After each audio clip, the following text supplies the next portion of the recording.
Olá pessoal, boa noite. Muito obrigado por estarem aqui. A gente vai iniciar no nosso horário, não é? Depois o pessoal que for chegando vai adentrando, né? Vai participando. Eu sempre peço para o pessoal no início, né, do nosso encontro, manter a câmera e o áudio desligado para tentar deixar o link de internet o mais possível livre, né? Para que a gente não tenha nenhuma desconexão, tá bom? Nenhuma queda. Se por acaso a minha conexão cair, né? Vocês me aguardem aí, não precisa fazer nada, tá? É só aguardar que em 3, 4 minutos eu estou retornando, tá bom? Então, sejam bem-vindos, né? Muito obrigado pela presença. O encontro está sendo gravado, depois eu disponibilizo esse arquivo para que vocês possam assistir novamente, né? Se quiserem. Eu gravo apenas a apresentação, tá bom? E depois o nosso bate-papo no finalzinho, aí eu já não gravo mais, né? Aí a gente pode fazer qualquer pergunta, pode abrir o microfone sem problema nenhum. Antes da gente começar a falar do conteúdo desta semana, eu queria retomar com vocês o material da nossa turma do Google Sala de Aula, né? Então, pessoal, é o seguinte, olha, todos vocês, né, têm acesso a turma Google, né? O Google Sala de Aula da nossa turma Cisco da modalidade remota. Então aqui é onde vocês vão encontrar os recados, né? Vocês podem interagir comigo, podem perguntar e tudo mais. Então, o que que acontece? Para você achar o conteúdo da semana, você vem aqui em cima na guia Atividades, tá ok? Clica nela. E aí você vai achar tudo organizadinho por semana. Então, nós estamos na semana 2, tá? E agora a próxima vai ser a semana 3. Então, aqui na semana 2, você vai encontrar todos os videozinhos separados, né? Com uma abordagem mais profunda, com um detalhamento maior, tá? Para você poder acompanhar o curso. Hoje é um bate-papo, é uma revisão, é uma passada de olhos em cima do conteúdo de uma forma geral, porque em meia hora, 40 minutos, a gente não consegue fazer isso, né? Mas é importante que vocês revejam esse conteúdo aqui, sempre que vocês tiverem alguma dificuldade, ou isso deve fazer parte já da rotina de vocês, tá bom? Então, o que que eu peço, né? Que vocês, toda segunda-feira, deem uma olhadinha aqui, porque aqui vai ter conteúdo novo toda segunda-feira. E aí, no encontro de terça e de quinta, a gente vai ajustando ali para tirar as dúvidas, né? Não hoje, né, que a gente teve uma parada na semana passada, mas a partir da próxima, uns 5 minutinhos do nosso encontro eu reservo para a gente tirar as dúvidas do material da semana passada, tá? Então assistam, revejam tantas vezes quantas forem necessárias, né? Para você tirar a sua dúvida. E depois, se você quiser, volte aqui também e veja o vídeo de resumo. Um outro detalhe importante é que você não pode, né, deixar de frequentar lá o site do NetAcad. Lá você tem todos os textos e lá você vai ter os exercícios, tá bom? Cada tópico aqui que eu desenvolvo com vocês, né, tem uma folhinha de exercícios lá para ser feita. Ela não vale nota, é algo muito rápido, muito breve, 4, 5 perguntinhas de múltipla escolha, geralmente.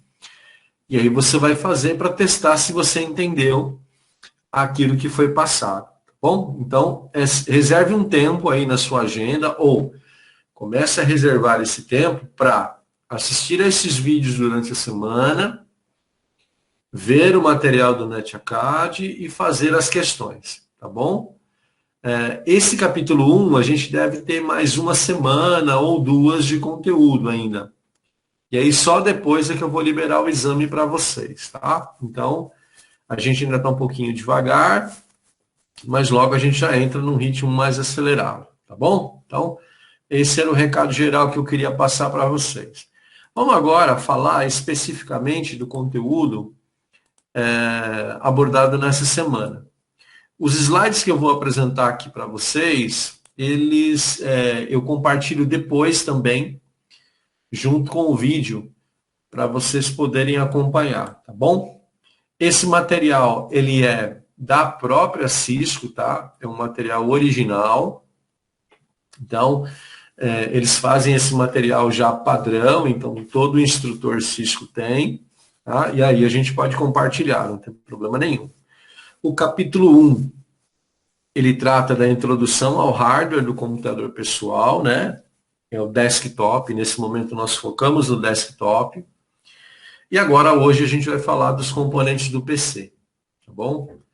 Na semana retrasada, né? Porque na semana passada a gente teve aquela paradinha, a gente falou um pouquinho dos gabinetes, que são aquelas caixas, né?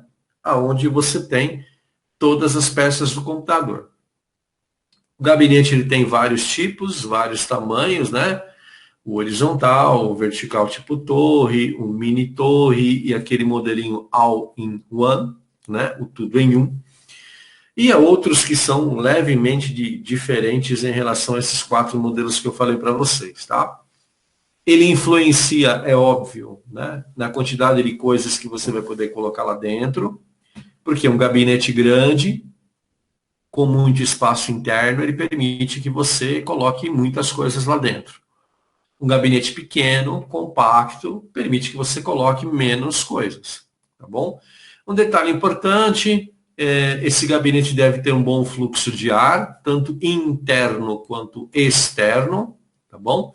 Então você não pode embutir o gabinete, tá? Ele deve ter sempre um espaço para a circulação do ar. Lembre-se, né, que o gabinete tem que ter um sistema ali de refrigeração, então ele vai puxar o ar do ambiente e vai soltar um ar mais quente, então ele não pode ficar embutido. E ele geralmente, né, hoje em dia as pessoas colocam sobre a mesa, embaixo da mesa, né, num móvel mais adequado. Antigamente é que as pessoas tinham muito hábito, né, de colocar um computador em estante, né, ou naqueles móveis para computador, né? Hoje em dia isso perdeu um pouco o sentido, mas tá, precisa de uma refrigeração. O primeiro componente que a gente vai estudar, deixa eu voltar aqui que pulou minha apresentação, peraí. O primeiro componente que a gente vai estudar é a fonte de alimentação, tá? Toda vez que você compra um gabinete, toda vez que você compra uma peça nova, um gabinete novo, dentro dele já vem uma fonte de alimentação, que é uma peça parecida como esta. As fontes de alimentação têm como principal responsabilidade converter os 110 volts lá da sua tomada em valores de energia, em valores de tensão menores para os componentes do computador.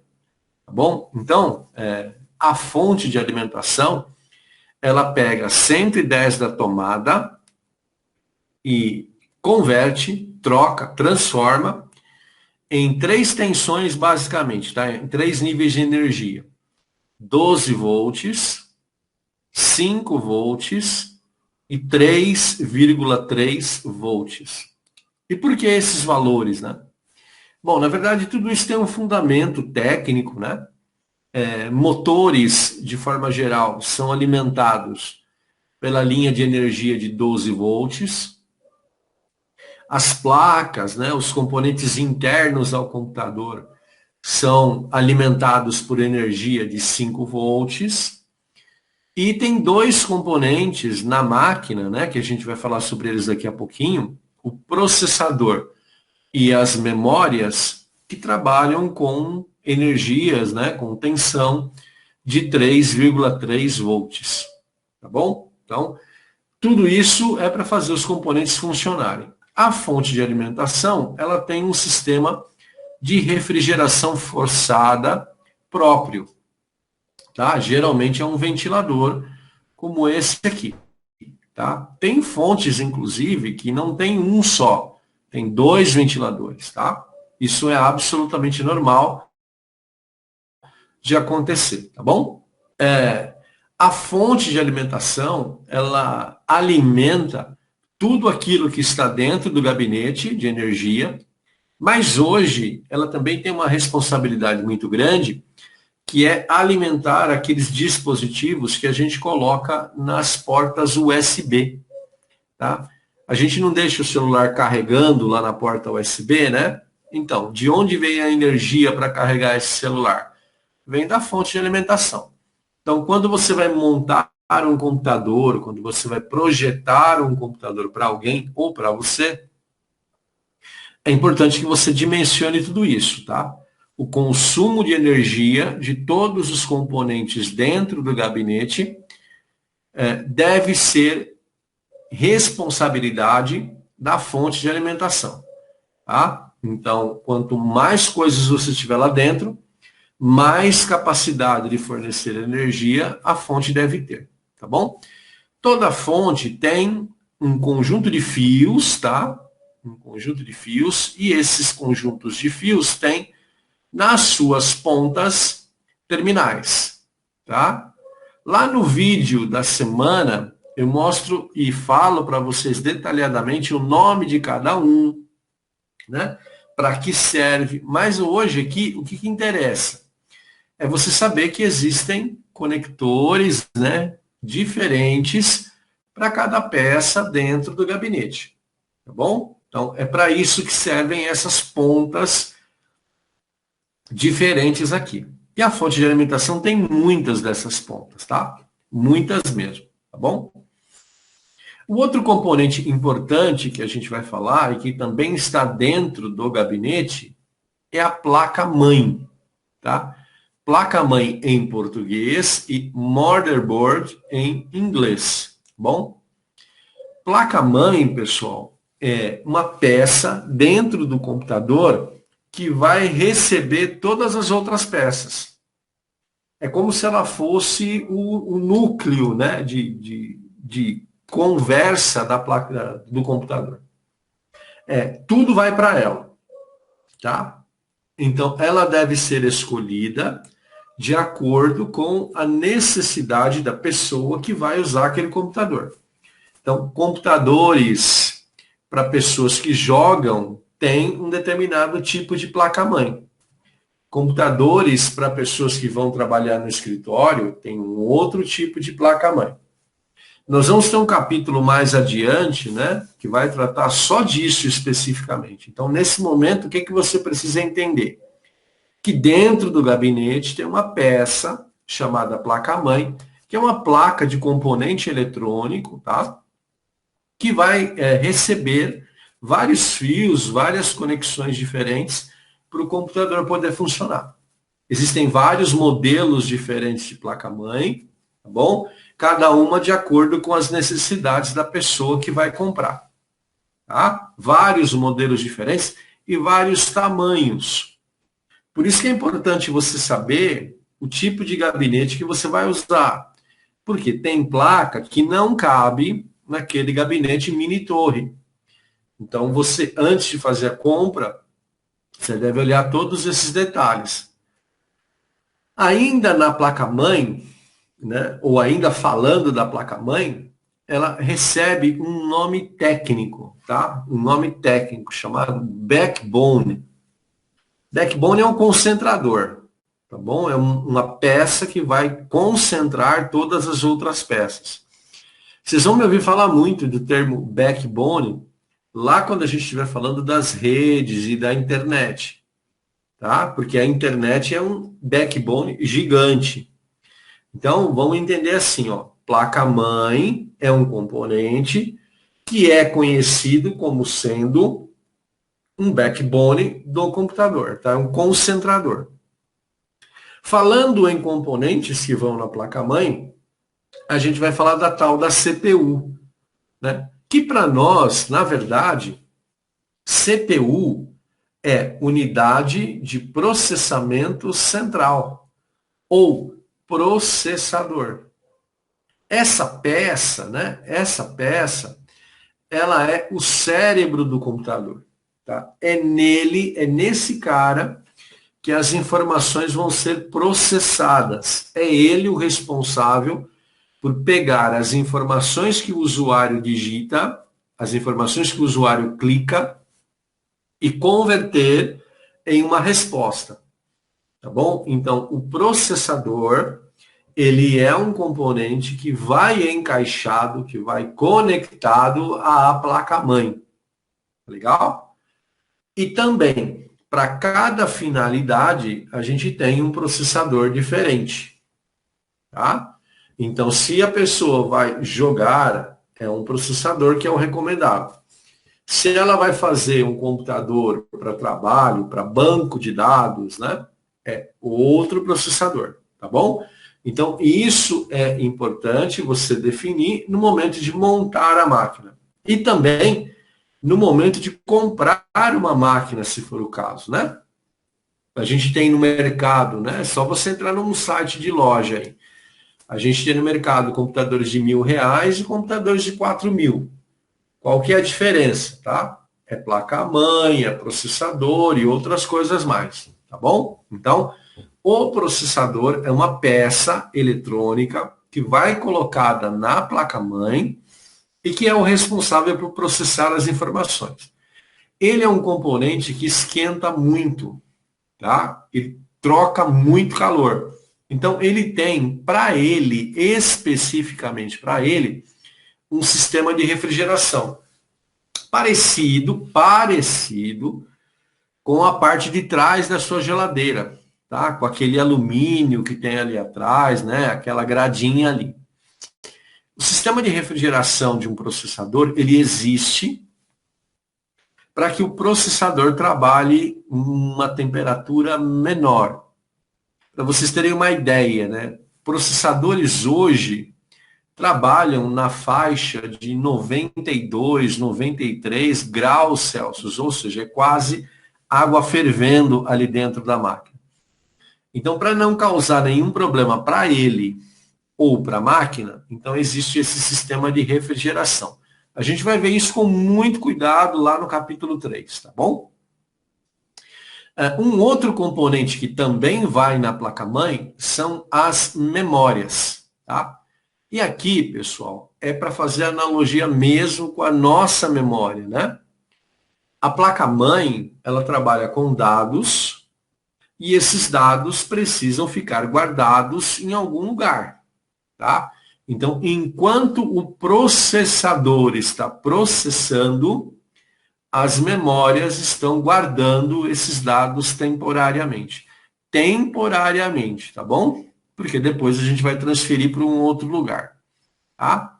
Então, memória é um componente do computador responsável por armazenar dados. E nós temos dois tipos de memória, basicamente, tá? É ROM, R-O-M, e o outro tipo, RAM, R-A-M. A única diferença é a vogal aqui no meio, tá? Então vamos falar da memória RAM primeiro, com o A no meio, tá? RAM. A memória RAM era responsável por armazenar os dados dos programas que a gente está usando, tá bom? Então é ela a responsável por fornecer dados para o processador, ok? RAM é uma memória que trabalha com dados de programas. A memória ROM, com O no meio, ROM, ela não trabalha com o programa de usuário. Ela trabalha com o programa da própria máquina. Então é assim, ó, quando você liga a sua máquina, que ela passa por um processo interno ali, que você vê uma tela preta, ou vê aquela ampulhetinha do Windows girando, quem está controlando todos os processos dentro do computador é a memória ROM, tá? Ela não recebe dados do usuário. Ela é gravada, ela é programada pelo próprio fabricante, tá? RAM e ROM ficam na placa-mãe. Porém, A RAM é o usuário quem grava os dados nela, que são os programas, e a ROM, quem grava os dados são o fabricante. Tá? Então é o fabricante quem grava os dados aqui. Pessoal, é o seguinte, ó, quanto mais memória RAM você tiver na sua máquina, melhor ela vai ser, tá bom? Melhor a performance dela. Isso tem um limite, tá? Depois a gente vai falar mais sobre isso. Mas assim, quanto mais memória RAM você tiver, melhor. Ok? A memória ROM, não. Ela tem uma quantidade, ela tem um tamanho, ela tem um espaço e ela é colocada pelo fabricante. Então, quando você compra uma placa-mãe, ela já vem com memória ROM. Tá bom? A memória ROM já vem na placa. A memória RAM, a gente compra separado. A memória RAM, a gente vai na loja e compra. Tá? Tem um detalhe técnico, né? Uma característica técnica que é importante frisar. A memória ROM, o conteúdo dela não apaga. Tá? Então o conteúdo permanece ali. Você pode desligar a sua máquina, levar a máquina lá para a praia, voltar, levar a máquina para outro país. Os dados gravados pelo fabricante permanecem nela. Tá bom? Já a memória RAM, ela guarda os dados do usuário. Então, quando você desliga o seu computador, os dados são apagados. Tá? Por isso que a gente precisa salvar os arquivos antes de desligar a máquina. Tá? Por quê? A hora que você desliga a máquina, a memória RAM ela é apagada. Pessoal, isso tem um nome técnico, tá? Volátil. Tá bom? Então, a memória RAM ela é volátil. A memória ROM ela é não volátil. Tá? Mas isso eu falo detalhadamente lá no vídeo também das aulas da semana. Tá? Tem um vídeo lá que fala só de memória. Bom, vamos lá. Dentro do gabinete, a gente ainda pode ter várias outras placas diferentes, tá? Que a gente chama de placas de expansão.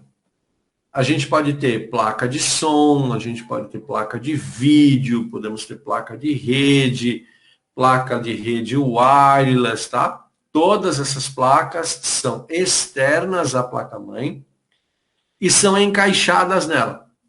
Elas têm um conector, elas têm um encaixe ali, que você pega uma e coloca na outra, tá bom? Placas avulsas, placas de expansão, são compradas à parte na loja. Então, quando você compra uma placa-mãe, ela vem sem nada, vem só a placa-mãe. Aí as outras coisas você vai comprando. Processador, memória RAM, você vai comprando, tá bom? As placas de expansão têm um limite, tá, de conexão na placa-mãe, que esse limite ele é determinado pela própria placa. Tá? Então, você vai olhar na placa, vai ver assim, essa placa tem 4 encaixes de expansão. Legal, então eu posso comprar 4 placas de expansão. Tá? Lá no vídeo da semana eu também mostro essas placas para vocês com mais detalhes.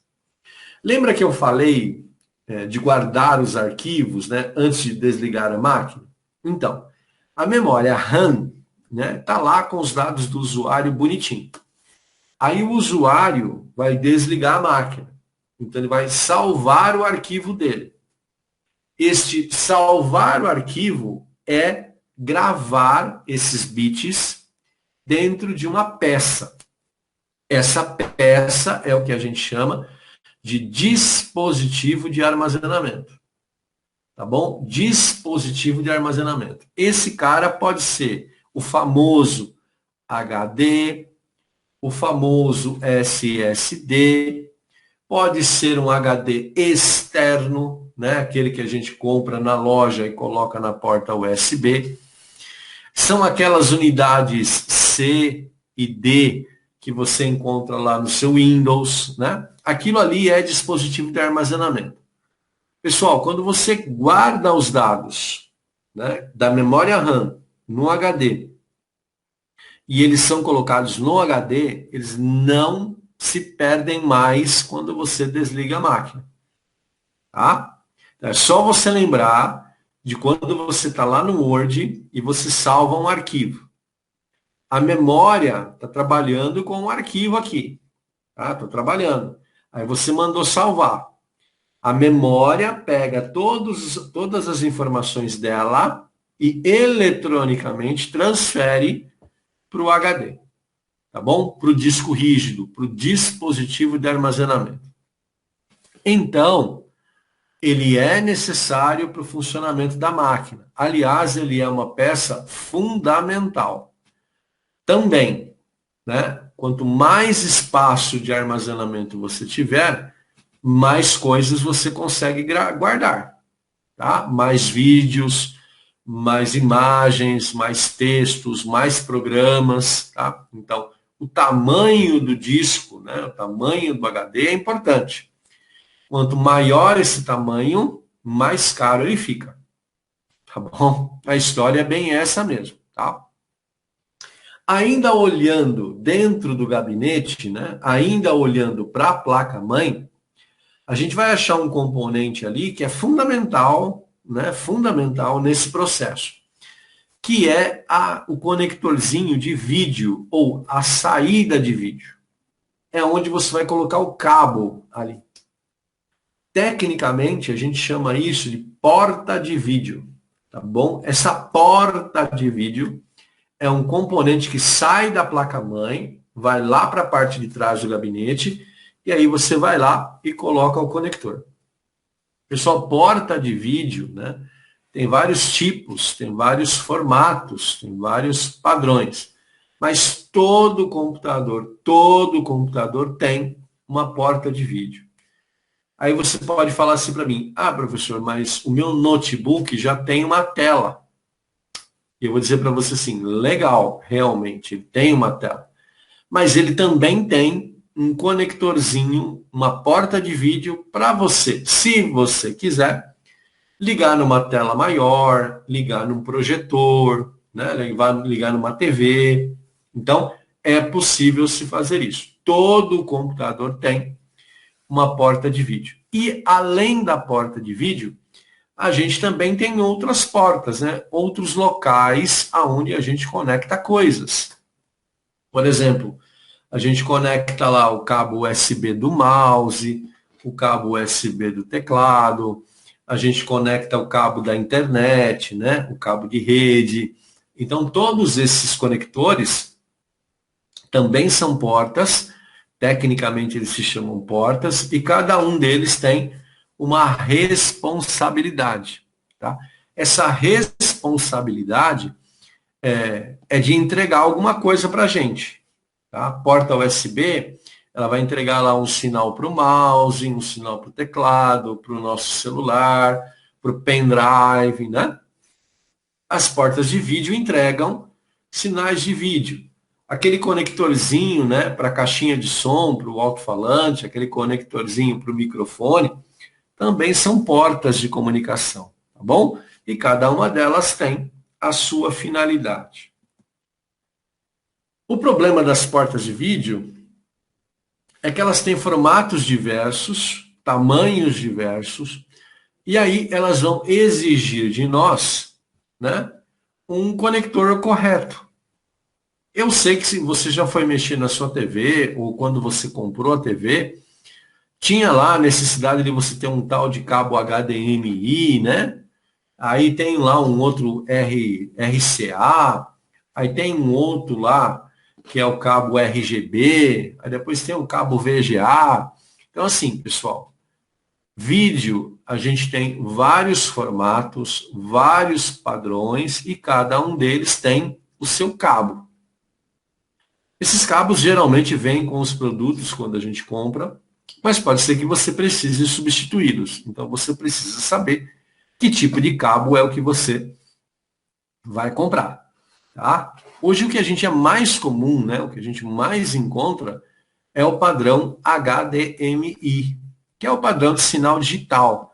Na verdade, esse padrão não era para os computadores, tá? Eles foram desenvolvidos para as TVs. Só que aí é uma conexão tão boa, né, com a padrão de qualidade tão bom, que ele passou também a ser assumido pelos computadores. Tá bom? Então a gente encontra conectores e portas HDMI em todos os computadores modernos. Mas a gente também encontra muito aquele cabo que tem a ponta azul, que é o cabo VGA, tá? Que são as TVs mais antigas que tem. Os monitores de computadores mais antigos, eles tinham também. Agora, existem portas ali que são padrão, né? O tipo USB. USB é USB, gente. Não tem essa diferença, né? Então, você colocou ali, o computador já vai enxergar o que é e vai funcionar. O USB, além dele ser um padrão, né, dele ser muito usado, a gente tem uma vantagem de que ele permite que você coloque coisas ali e retire coisas ali com a máquina funcionando, tá? Quando você vai colocar, por exemplo, o seu celular para carregar, você não precisa desligar o computador, você não precisa desligar o notebook, é só você colocar, tá bom? Então, o USB tem esta característica de permitir que você conecte coisas a esta porta sem desligar o computador. Isso tem um nome técnico, tá? Mais um, né? Olha quantos, né? Ele se chama Hot Swap. H-O-T-S-W-A-P. H-O-T, hot é quente, né? Quente. Swap é troca. Então, troca quente. O que é isso, né? Você pode colocar e tirar sem se preocupar. Outros conectores não são hot swap, tá bom? Então, você precisa desligar a máquina para poder colocar. Os conectores de vídeo, geralmente, podem ser trocados com a máquina ligada, mas não é recomendado fazer isso. Tá? Por quê? Os conectores, e vocês vão perceber isso quando a gente mostrar isso detalhadamente, eles têm vários terminais, vários pininhos muito próximos, né? Muito pequenininhos. E aí, quando você coloca com a máquina ligada, você pode entortar algum deles e provocar um curto-circuito, né? Danificando alguma coisa da máquina, tá bom? Então, não é aconselhado fazer isso. Mas é óbvio, né, que nem todo mundo tem cabo, né, para todas as portas. E aí a gente tem uma solução técnica, que são os adaptadores ou conversores. Legal? Adaptador e conversor são soluções para adaptar um padrão no outro. Então, por exemplo, você tem um computador que tem uma porta HDMI, ok? Esta porta HDMI precisa de um conector HDMI, um cabo HDMI. Mas vamos imaginar que você não tenha. Você só tem o VGA. E aí o que você faz, né? Para tudo e vai na loja? Não, tem uma solução que é você comprar um adaptador como este, né? E este adaptador aqui vai fazer a conversão desse cabo, tá? Desse conector, ok? Então, é para isso que serve. O recomendável é que você use o cabo sem adaptadores ou sem conversores, tá? Seja o cabo específico mesmo. Mas a gente sabe que isso nem sempre é possível. A gente sabe que isso é complicado. Então, a gente precisa tomar muito cuidado nesse processo de adaptadores. Tome cuidado também, porque às vezes, principalmente se tratando de vídeo, né? Quando você usa um adaptador, a qualidade da imagem começa a ficar ruim. Tá bom? Porque o cenário ideal é com o cabo original. Tá? Quando você usa um adaptador, você está colocando uma peça ali, né? Uma peça adicional, que não é, né? Não é prevista, não é teoricamente a indicada. Tá legal? Então, o que você deve sempre se preocupar? Em ter os cabos corretos. Um técnico, né, quando ele sai para fazer uma manutenção de campo, ele sempre leva na mala, né, alguns cabos extra. Porque, às vezes, o problema de não sair uma imagem, o problema de não sair um som, é o cabo defeituoso. O custo desses cabos geralmente é baixo, não é? E aí você tem na sua mala sobressalente para você poder fazer a substituição, tá bom? É óbvio que você não vai carregar tudo quanto é cabo que existe na vida, né? Mas hoje a gente tem alguns que são muito usados, como por exemplo o HDMI. Então vale a pena você ter um sobressalente. Geralmente, quando você compra um monitor para o computador, ele já vem com um cabo, tá? E aí é uma questão só de você conectá-lo corretamente. Quando ele vem com o cabo original, é fácil. Depois de um certo tempo, se ele der defeito, você vai na loja e troca. Aí é que você precisa saber qual é o padrão de cabo, tá bom? Pessoal, é o seguinte, olha, vamos resumir o resumo, né? A gente falou do gabinete há 15 dias atrás, e agora eu abri esse gabinete e fui colocando coisas, tá bom? A gente colocou uma fonte de alimentação que converte a energia de 110 volts para 12 volts, por exemplo. Dentro do gabinete, a gente tem uma peça eletrônica chamada placa-mãe, que vai receber todas as outras peças, todas as outras conexões. Tá? É como se ela fosse realmente uma mãe que vai ter os seus filhos sempre à volta, sempre próximos a ela. Na placa-mãe, a gente tem um processador, que é o cérebro da máquina, que é quem vai processar as informações. Junto com o processador, a gente tem as memórias. As memórias guardam as informações de forma temporária para que o processador tenha tempo de processar, ok? Aí a gente tem também na placa-mãe aquelas placas de expansão. Uma placa para ouvir música, né? Uma placa de som, uma placa para a gente colocar o cabo da internet, uma placa para a gente colocar o mouse, né? Placa USB, para alimentar a porta USB. Então, tudo isso são placas de expansão. O vídeo é um elemento fundamental e ele tem lá uma porta específica para ele. E o vídeo tem vários formatos diferentes. Cada formato tem o seu cabo, cada cabo é um padrão. E aí a gente, quando não tem o cabo adequado, a gente lança a mão dos adaptadores e dos conversores.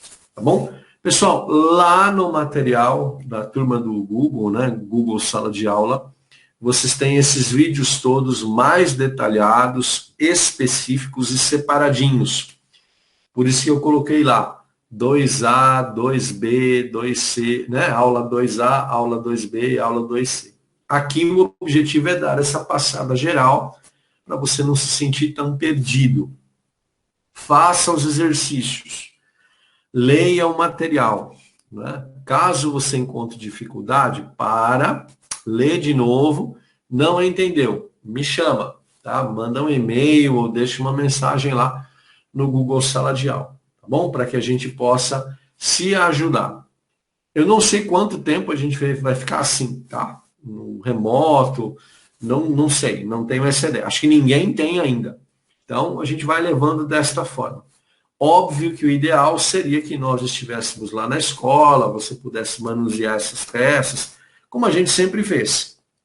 Mas agora, a gente vai ter que usar muito da imaginação, né? Muita imaginação mesmo, para entender isso.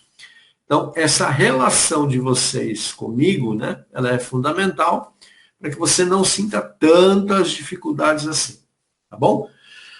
Pessoal, eu vou interromper aqui a gravação, tá? Para que a gente possa parar um pouquinho e aí eu vou abrir para as dúvidas de vocês. Só um instante, por gentileza.